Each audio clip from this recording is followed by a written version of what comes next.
Hello hello. ये जो public है ये सब जानती है, पब्लिक है ए बाबू, ये पब्लिक है पब्लिक।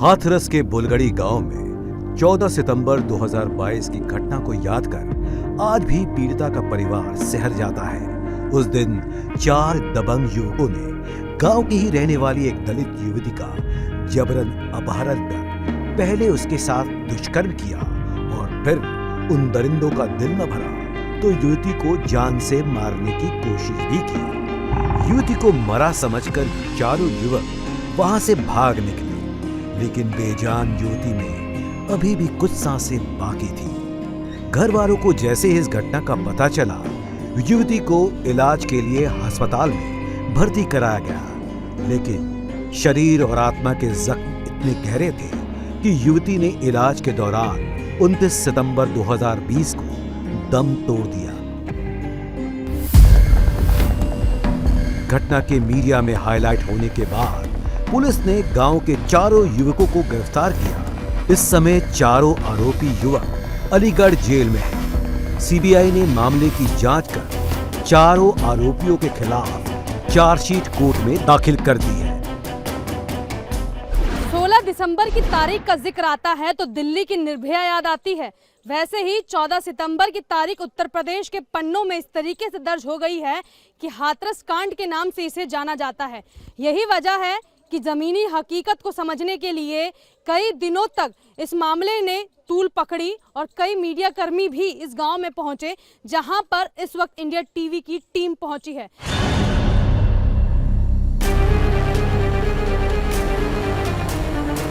बहरहाल लड़की के जो भाई है हाथरस पीड़िता के, जो कि अब दुनिया में नहीं रही है, वो मेरे साथ मौजूद है। उनसे बातचीत करते और समझते क्या अभी भी डर सताता है, क्या अभी भी लगता है कि फिर से कई ऐसी घटना इस हाथरस में ना हो जाए।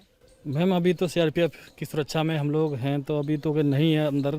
जब अगर बाहर भी निकलते हैं तो वही डर लगा रहता है कि अगर कोई कोई दुर्घटना ना हो जाए, या हमारे जब केस फाइनली होने के बाद जो सीआरपीएफ हट जाएगी उसके बाद क्या हमारे जीवन में कोई दिक्कत फिर दोबारा से नहीं आ सके, क्योंकि ये इतनी बहुत बड़ी घटना हो चुकी है हमारे साथ में, तो आगे भी हमारे ये डर लगा ही रहेगा। घर में सभी लोग हैं। पापा की तबीयत कैसी है, मम्मी के हालात कैसे हैं? पिताजी की तो वही बीपी की उनको दिक्कत रहती है, मम्मी के अभी स्वास्थ्य ठीक नहीं है। वो घर में ही रहते हैं और वो कहीं जा नहीं सकते, आ नहीं सकते। वही सारी चीज़ें, इतनी बड़ी घटना हो गई, वही दिमाग में घूमती रहती है। अच्छा, कभी ऐसा लगता है आपको कि जिस तरीके की सिचुएशन बनी हुई है, न्याय के लिए चलिए आप लोग गुहार भी लगा रहे हैं और मामला पूरा कोर्ट में भी पहुंचा हुआ है, कहीं जो है एक तरीके से डर बना रहना ठाकुरों के गांव की तरफ से, कुछ ऐसा कभी फील होता है या ऐसी चीज़ें कभी हुई बीच में? मैम देखिए, ये यहाँ के काफ़ी सालों से, काफ़ी पीढ़ियों से यहाँ पे जो लोग हैं यहाँ पर पूरी तरह से पहले से दबदबा बना के रखते हैं दलितों पर। ये तो यहाँ पर क्या, यहाँ पर पूरे उत्तर प्रदेश में हर जगह देखिए, हर गांव में देखिए, जहाँ पर दलित संख्या के जो भी है तो उनको दबलना कुचलना ही जानते हैं और मतलब कि इंसान की तरह नहीं रखते हैं। तो ये हर गाँव की आदत है। वैसे इस गाँव की आदत है, जो कि आज इस गाँव के हम लोग ने देखा कि हमारी बहन आज हमारे हाथों में नहीं है। तो वो चीज़ है कि इनके दबंगी दिखाते हैं ये लोग, जो कि इनकी जहाँ पे इनका श्रवणों की ज़्यादा संख्या है वहाँ पर तो दिखाएंगे। हमारे यहाँ पर संख्या नहीं है, जो कि हमारे पास 4 घर हैं। हालात बीच में ऐसे भी बने थे जब आरोपी के जो परिवार के लोग हैं वो एसडीएम की गाड़ी के आगे आकर लेट गए थे और काफ़ी प्रदर्शन भी हुआ था इस पूरे मामले के बावजूद भी। आपको क्या लगता है, क्या ये सिनेरियो अभी भी बरकरार है? हाँ, ये तो अभी भी ऐसा ही है। इन लोगों को कोई बदल थोड़ी सकते हैं, तो शुरू से वही चीज़ें करते आए हैं, आज भी वही कर रहे हैं। अच्छा, आप लोगों ने सीआरपीएफ की सुरक्षा मांगी थी, आपको सुरक्षा भी मिली और लगभग 1 साल से ज़्यादा, ये 1.5 साल के करीब का वक्त हो चला है। इसके बाद डर, इसके बाद भय, क्या ये चीज़ें अभी भी? हाँ मैम, डर तो भय तो है अंदर, क्योंकि अभी तो हम लोग सीआरपीएफ सुरक्षा में हम लोग अपने महफूज कर रहे हैं। आगे की पता नहीं, आगे की तो दिक्कत तो रहेगी, क्योंकि ये चीज़ तो निकलने वाली है नहीं दिल में से। अच्छा, एक सवाल है, क्या न्याय अगर हो जाता है, चीज़ें आपके हक में आती है, क्योंकि मामला बिल्कुल इतना गंभीर है कि चीज़ें होनी भी चाहिए, तो क्या आप गांव को छोड़कर कहीं और जाना पसंद करेंगे? मैम ये देखिए, यहाँ पर हमारे जो भी हम लोग भाई हैं और छोटे का अभी चूँकि हमारे साथ गांव को कोई सपोर्टिंग नहीं है पहले से, क्योंकि यहाँ का जो क्षेत्र है पूरा सवर्ण जातियों का है।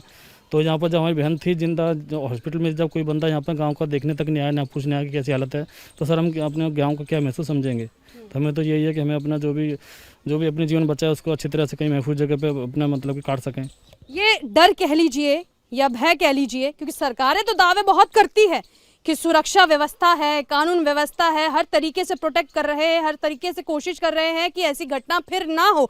लेकिन यही वही मामला है जिसे आपको समझना पड़ेगा कि कैसे पूरा विपक्ष इस मामले पर राजनीति गरमाते हुए नजर आया था और कैसे सत्ता पक्ष पर सीधे तौर पर उंगलियां उठती हुई खड़ी हुई थी। आपने खुद देखा था प्रियंका गांधी वाड्रा ठीक बिल्कुल मेरे सामने, जो मैं आपको दिखा दूं कि इसी घर पर पहुंची थी, पीड़िता के माँ बाप से उन्होंने मुलाकात भी की थी। मुझे बताइए घर कौन कौन पहुंचा था? तस्वीरें तो सबने देखी थी, लेकिन मैं आज भी जानना चाहती हूँ आपसे। घर जो विपक्षी जो भी नेता थे वो सारे आए। राहुल गांधी जी ने क्या कहा, प्रियंका गांधी जी ने क्या कहा था? सब लोगों ने यही बोला था कि जो गलत हुआ है उसका जो न्याय जरूर मिलना चाहिए और मिलेगा। और ऐसे में अखिलेश यादव से कोई बात हुई थी आप लोगों की? जी हाँ, उस समय हुई थी जब हमारी बहन को जब जब जबरदस्ती लेके जा रहे थे उस समय हुई थी, उसका फिर नहीं हो पाई हमारी। अच्छा, ये सवाल मैं इसलिए पूछ रही हूँ कि लगभग इस पूरे मामले को 2 साल से ज्यादा का वक्त हो गया। क्या उसके बाद कोई सरकारी अफसर, कोई बड़ा नेता क्या इस मामले के ऊपर आपको न्याय से संबंधित कोई बात करता हुआ आया? नहीं मैम, उस समय तो नहीं, क्योंकि अभी तो ये राजनीति को चल रहा है तो इस वजह से हमारा केस का थोड़ा उछाल ले रहे हैं और बात भी करते हैं।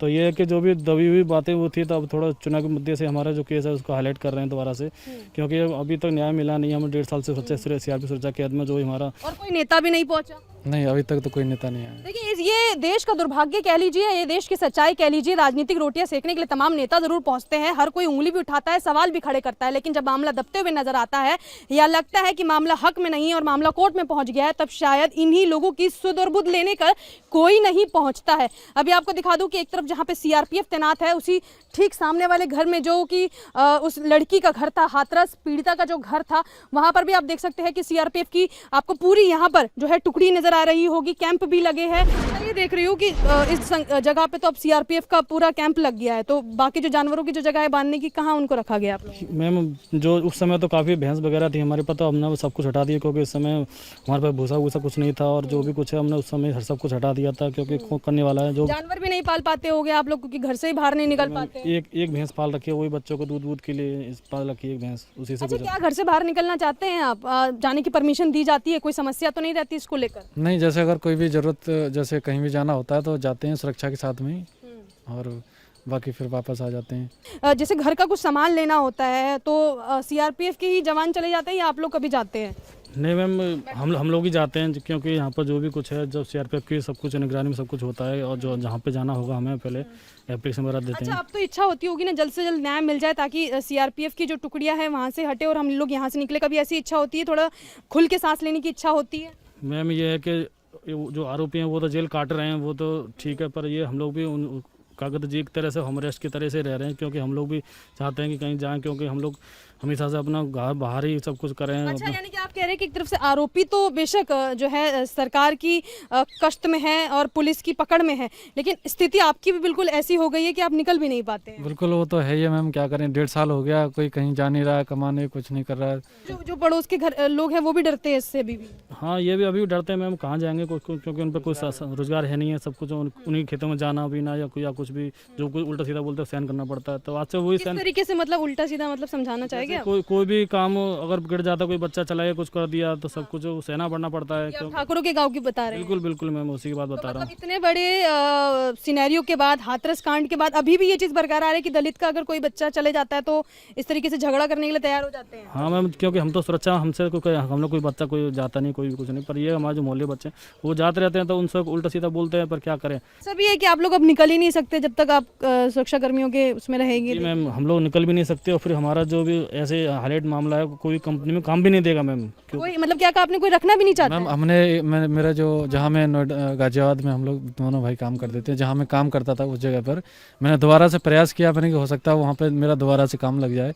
लेकिन वहाँ पर मैंने जब पूछा कि भाई काम है मेरे लिए, तो वहाँ ये बोला गया था कि भाई आपका ये इतना केस हो गया है और यहाँ पर अभी जगह नहीं है, यहाँ पर दूसरा कोई बंदा आ गया है। अच्छा, क्या कहा, दिक्कत बढ़ जाएगी? दिक्कत बढ़ जाएगी कि अपना आप देखिए पहले अपना भाई सब कुछ। तो तो मैं सवाल ये पूछ सकती हूँ, क्या महीने की आमदनी क्या रहा करती थी? मैम वही 8-9 हज़ार रुपये हम लोग कमाते थे, दोनों भाई मिलके। एक की सैलरी हो जाती थी खत्म, एक की बच जाती थी, बस इतना ही था। मतलब टोटल मिला के 16-17 हजार रुपए घर पे। इतना ही होता था। वहाँ का रहना सहना जो भी रेंट का अपना जो भी देते थे। हाँ। यहाँ पर ही प्राइवेट छोटा सा एक क्लिनिक था, उसमें पापा माँ 2 ढाई काम करते थे, और जो कोई भैंस वगैरह थी दूध बेच के अपना दिन अच्छा, गुजर। क्योंकि मैं चाहूंगी थोड़ा सा इधर की तरफ चलते हैं, आप बैठिए, मैं आपके पास दोबारा आ रही हूँ। ये देखिए, ये गांव के बाहर का एरिया है, ये सड़क आपको दिख रही होगी यहाँ से, और ये जो है बिल्कुल साथ में जो गेट नज़र आ रहा है, इसी गेट से एंट्री होती है पीड़िता के घर की, जो कि अब दुनिया में तो नहीं है, लेकिन आज भी इस हाथरस कांड को उत्तर प्रदेश के काले पन्नों में दर्ज कर लिया गया है। इसीलिए जब चुनाव आया है, खासकर इस 2022 का, तो भी विपक्ष को अगर कोई मुद्दा मिला है महिला सुरक्षा को लेकर, तो वो बार बार एक मुद्दा उठाते हैं, और उस मुद्दे का नाम है यही हाथरस कांड।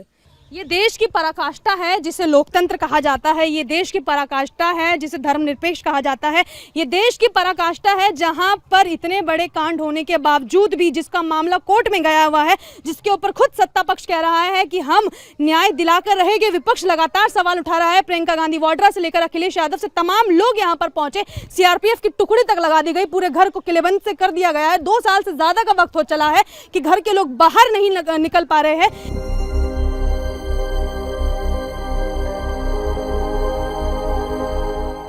हाथरस कांड को आज लगभग 1.5 साल हो चुका है। हाथरस कांड उस समय चर्चा में आया जब पीड़िता का एक वीडियो सोशल मीडिया में वायरल हुआ, जिसमें मुख्य आरोपी ने 4 अन्य के साथ मिलकर उसके साथ दुष्कर्म किया, और जब उसकी मां के आने की आवाज सुनी तो भाग खड़े हुए। वहीं सीबीआई ने अपनी चार्जशीट में पुलिस की पीड़िता पर यौन हिंसा की जांच की, और फिर फॉरेंसिक जांच में देरी की बात मानी है, जिसके कारण मामले से जुड़े अहम सबूत इकट्ठे नहीं किए जा सके। सीबीआई के मुताबिक अगर पुलिस अधिकारी जिम्मेदारी के साथ इस मामले को हैंडल करते तो वारदात से जुड़े अहम सबूत जुटाए जा सकते थे। तमाम डर अभी भी बरकरार हैं। जी मैम, बरकरार तो रहेगा, क्योंकि अभी सुरक्षा तो है, अभी तो हमारे सामने है। लेकिन ये ऐसा है ना मैम कि जब तक ये केस चल रहा है, जब तक तो ये सुरक्षा है। अगर ये जैसा भी कोई निर्णय आएगा और उसके बाद ये सुरक्षा भी हट जाएगी। कभी कोई धमकी मिली कि अगर सुरक्षा हटी तो कुछ ऐसा होगा?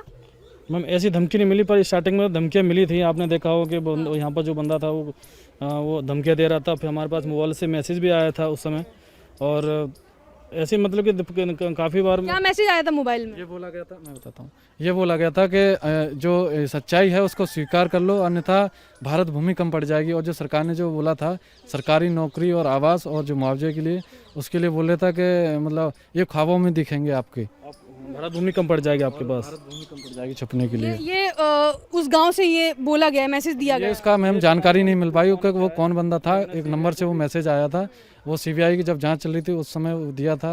यहाँ के जो सर्कल ऑफिसर हैं, जहाँ के जो लोकल के प्रशासन है, उनको भी दिया गया था, लेकिन उसका अभी तक ये पता नहीं चल पाया वो कौन बंदा था इस तरीके की जो धमकी दे रहा था। ये अभी भी आप सोचते हैं कि इस देश में जाति के आधार पर न्याय? जी हाँ मैम, जाति की तरह से न्याय होता है, क्योंकि देखिए अब मनीष हत्याकांड जो हुआ था कानपुर में, उनके जो वाइफ थी उनको नौकरी मिल चुकी है और जो मुआवजा सब कुछ मिल चुका है, उनकी कोई दिक्कत नहीं, क्योंकि उनका वो बड़ी जाति से। हमारा अभी 1.5 साल होने को है, अभी तक कुछ नहीं हुआ। लेकिन इस मामले को तो सभी लोगों ने उठाया भी था। उठाया तो है मैम, अभी तो भी कुछ नहीं हुआ। उस समय उठाया था, अब तो खैर चुनाव भी, इस वजह से आप लोग मीडिया वाले सब कुछ आ रहे हैं। बीच में तो बिल्कुल हम तो केस लड़ रहे हैं, हमें तो पता है कि हमारा केस चल रहा है। जो कुछ जनता जो भी कुछ है उसमें पता नहीं था कि चल रहा है कि नहीं चल रहा, उन्हें लगता है कि फैसला हो गया।